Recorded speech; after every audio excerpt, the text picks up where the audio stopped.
My name is Sophie, and I'm an undergraduate student at Gallatin studying accessibility and structural inequality. And this summer, I worked with Courtwatch NYC, which is based at Vocal, New York in Brooklyn. So Vocal, Voices of Community Activists and Leaders, is a member-based organization that builds power among low-income New Yorkers affected by HIV/AIDS, hepatitis C, the war on drugs, mass incarceration, and homelessness. And organizers at Vocal work with members to identify issues that they're affected by and collectively work to develop campaigns, determine direct actions, and form their legislative and policy work. And Vocal also provides harm reduction services to people who use drugs throughout New York City. So Courtwatch, which is a collaborative project between a bunch of different organizations, the Brooklyn Community Bail Fund, the 5 Borough Public Defenders, and Vocal New York. And so kind of each of those organizations have their own involvement. So Courtwatch works to mobilize New Yorkers to observe arraignments in criminal court. So an arraignment is the first time that someone who is arrested is seen before a judge. And court watchers collect information and data that is not generally reflected in official accounts or most news headlines and amplifies them with more context through social media and reports. So one example that Courtwatch tweeted was, on February 22nd in Queens, a homeless man was accused of stealing food from Walgreens. Though the public defender stated that the man had no ability to pay money bail, the prosecutor requested $15,000 bail, and the judge set bail at $1,000. DAs should know not to criminalize poverty. The DA is the district attorney. So that is a super common example. I started court watching in last October, and I saw in court how social issues like poverty, homelessness, and mental health are racialized and handled through a dehumanizing system in a matter of moments for each person. And as a privileged white person, my personal connection to the criminal justice system is very small. And Courtwatch in a lot of ways works to kind of mobilize people who aren't directly affected by the criminal justice system. So a huge part of Courtwatch is political education on the power of prosecutors. So every day in court, prosecutors request either bail, they consent to a person's release, or they ask that a person be held in jail without bail. Prosecutors also decide which charges they're going to prosecute, and because of prosecutorial immunity, they are not held accountable for discriminatory practices, mistakes, whatever you want to call it. So they have a huge amount of power without any public oversight. So court watching projects have started like sprouting up around the country, and there's a lot of exchange about how can we effectively use the information that's being gathered in court to hold prosecutors accountable. So while court is public, people generally don't spend much time there unless they have a loved one involved.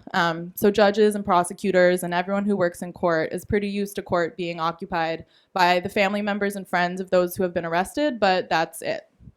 So court watching itself disrupts the everyday, mundane flow of court and kind of jolts officials into realizing that they're being watched by the public and that they can also be called out on Twitter.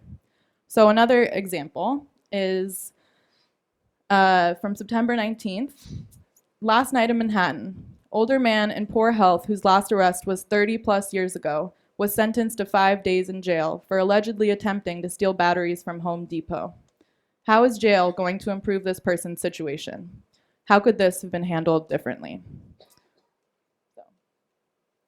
So a little more about jails in New York City. So who is most likely to be targeted by police and incarcerated, not only in New York City, but around the country? Black and brown people from low-income communities, undocumented people, trans and gender nonconforming people, people experiencing homelessness and housing insecurity, people who trade sex, and people with mental health conditions.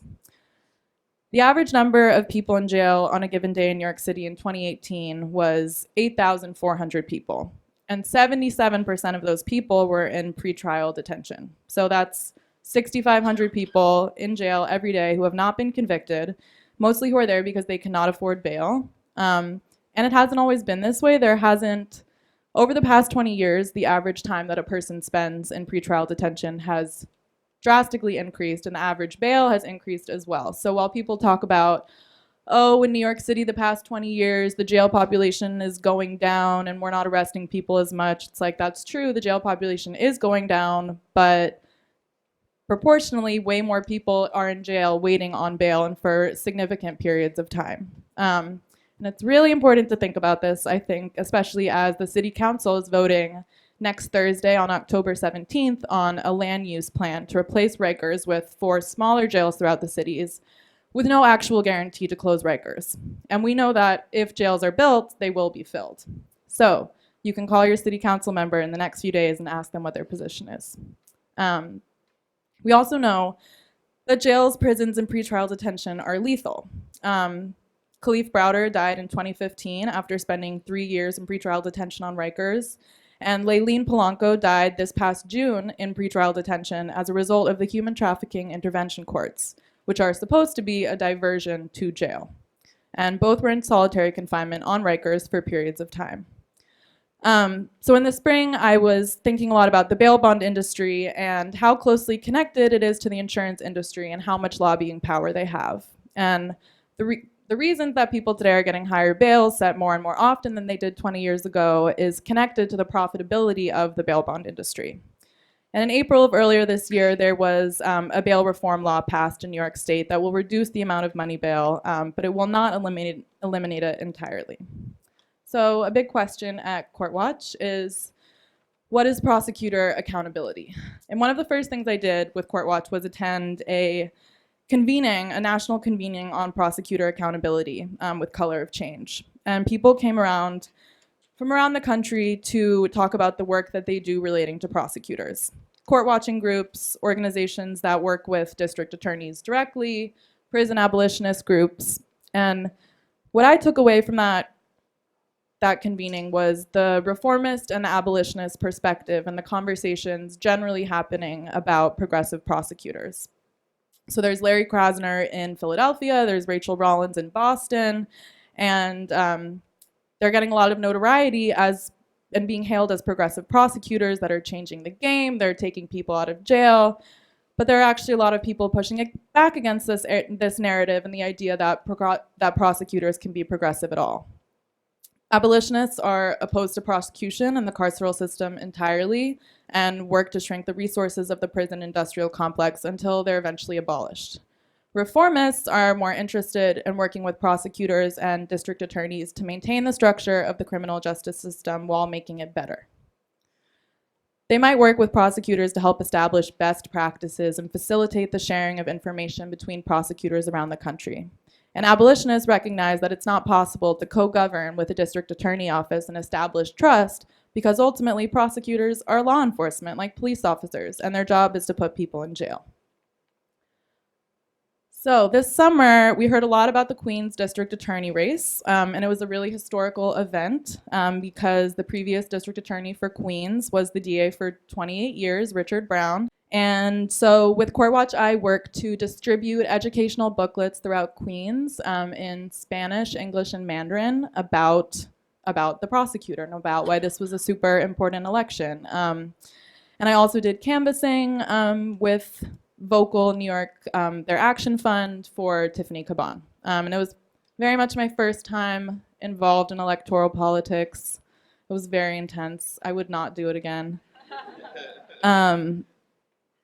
Yeah, so the election was very heated. Melinda Katz, who's the winner, is a career politician and real estate lobbyist, deeply connected to the Queens Democratic Party, and Tiffany Caban is a queer Puerto Rican public defender whose platform included radical policies to decarcerate Queens. So this election got very, very close. It was like 55 votes that were being contested, and it went to the Board of Elections, and the Democratic establishment prevailed because ultimately they had pro bono lawyers that could take this to appeal and appeal and appeal, and Caban just didn't have that in her wheelhouse at all. So yeah, so those are some things that I learned this summer. Thank you.